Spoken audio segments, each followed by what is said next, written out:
É pequena, non? No, pequeña no es. Coge el truel ya, coge el truel.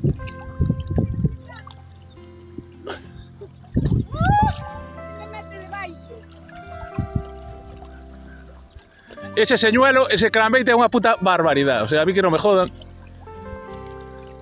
Eli, mete yo truel. Ahora tira dela. Non rompe. Métela dentro.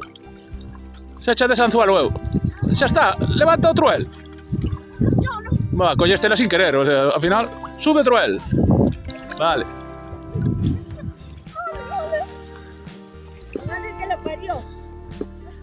Es decente, Que? Non quería, non, moi grande non é, pero está ben. Home, comparado ca aquela que collestes do 80...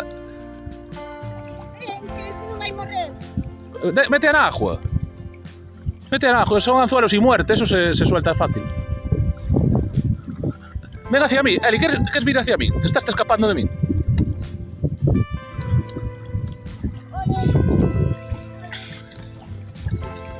Non lle querías dar á presa? Ah, que tiñas, cuidado que teño o fío.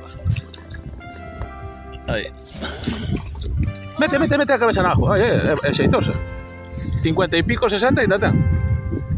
Mira que bonita, aquí ao lado da presa, vistes? Espera, voy cortando. Ai, pobrina, está. No, tranquila.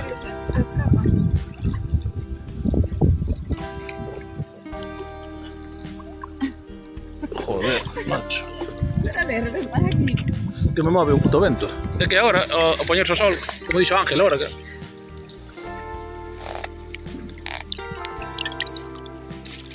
Venimos agora.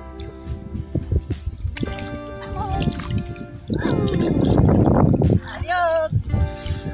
Xa me jodeu. Bueno.